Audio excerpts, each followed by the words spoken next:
Welcome, everyone, to Into the Paradox, the podcast where we dive deep into the fascinating, the mysterious, and sometimes the downright spooky. Today, Martin, we're talking about something that has captivated humanity for millennia: ghosts. Ah, ghosts!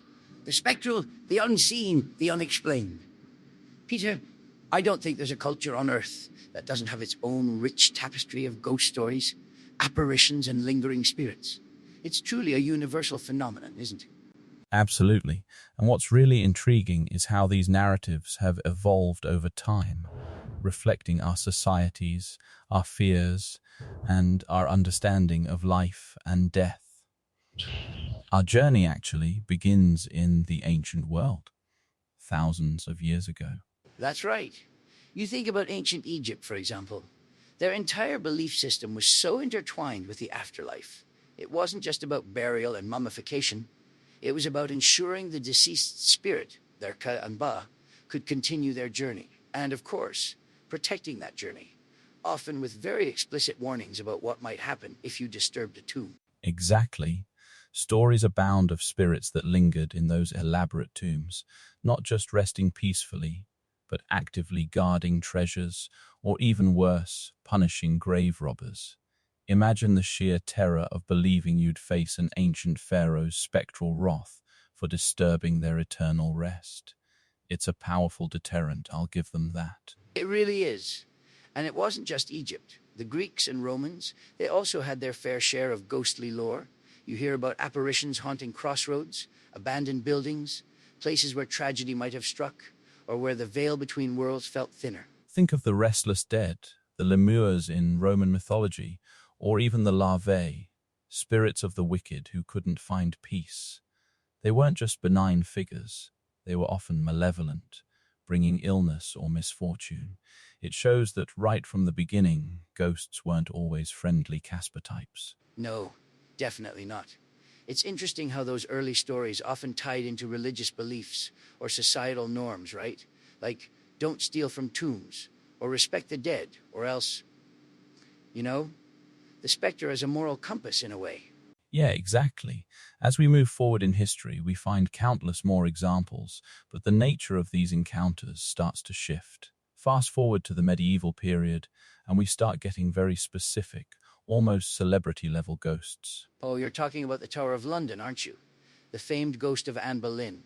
Her spectral figure, headless, roaming the Tower Green or the chapel, spotted by numerous visitors and guards over centuries. It's a classic. It is the ultimate tragic figure, a queen executed, supposedly unjustly. Her story resonates so deeply that it's almost expected she'd linger. The tower itself, of course, is steeped in so much history and bloodshed. It's a perfect backdrop for such tales. Garuwaksa. And what's fascinating about Anne Boleyn is that it's not just a single story. It's an ongoing narrative, with new sightings reported even in modern times. It adds this layer of persistent mystery, doesn't it? As if history itself is bleeding into the present. Absolutely. It really makes you wonder if there's something about places that have witnessed extreme emotion or trauma that just sticks, that echoes. But moving on from medieval times, the Victorian era really amplified this fascination to a whole new level. Oh, the Victorians. That was truly the golden age for ghost enthusiasts, wasn't it? Their fascination with spiritualism, the macabre, seances, trying to communicate with the other side. There was a genuine scientific-ish curiosity, mixed with, let's be honest, a lot of grief and a bit of showmanship. Definitely. After losing so many loved ones to disease, war, and often early deaths, people were desperate for reassurance, for connection. Spiritualism offered that hope, and with it came an upsurge in reported ghost sightings. From the chilling tales of Charles Dickens, who famously loved a good ghost story. A Christmas Carol, anyone? Exactly. To the eerie stories of Emma James, who chronicled so many of these accounts. The Victorian era truly provided a fertile ground for these narratives to flourish and become ingrained in popular culture. It's also when we started seeing things like ghost photography, right? Though many of them were elaborate hoaxes, the desire to capture proof of the spectral was incredibly strong. It was almost a blend of scientific inquiry and sheer morbid curiosity. Very Victorian. Oh yeah, the spirit photography phase was wild. People genuinely believed these blurry, double-exposed images were proof of their deceased loved ones returning. It just goes to show the power of belief and how easily it can be manipulated, but also how much people wanted to believe. Indeed.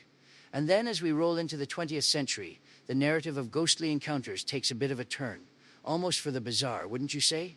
Absolutely. It's like the ghosts got more active, more disruptive.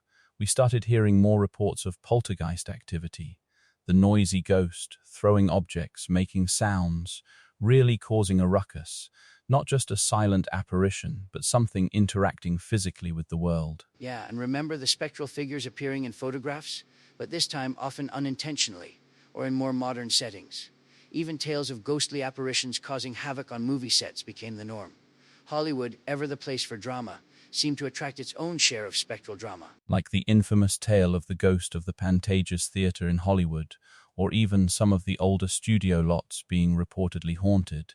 It's almost as if the ghosts wanted to be part of the show, or perhaps the creative energy just attracted them. It's certainly a compelling thought, and it highlights how the idea of a ghost adapts to the times. In an age of moving pictures and recording technology, ghosts suddenly start showing up on film, or messing with the equipment.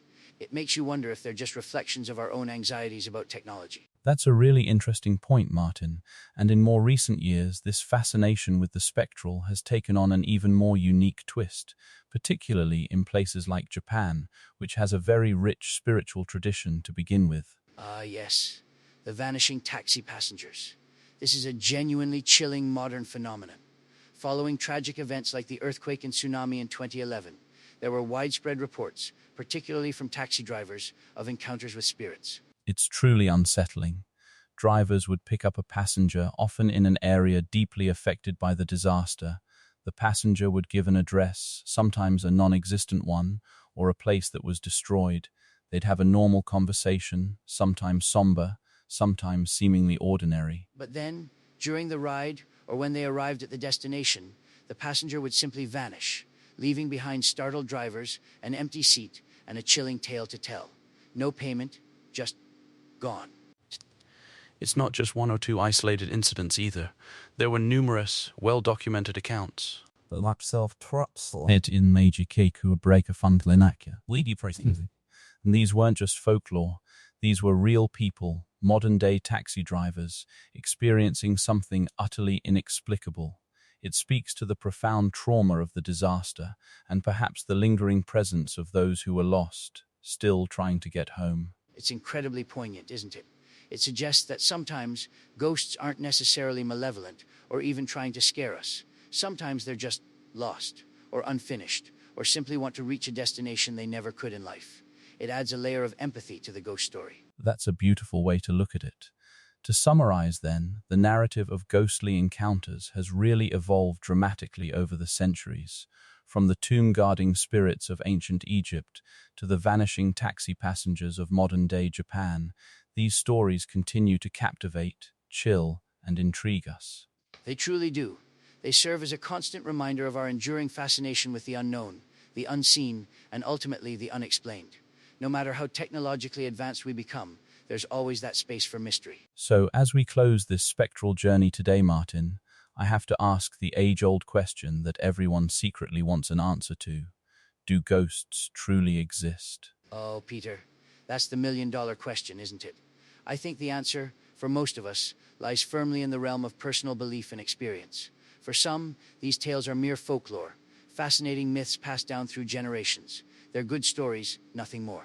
And for others? For others, they are a chilling reality. Perhaps they've had an experience they can't explain, or they've heard accounts so compelling they can't dismiss them. It's a very personal decision, and there's no real right or wrong answer, I think. I tend to agree. Whichever side you lean towards, one thing is absolutely certain.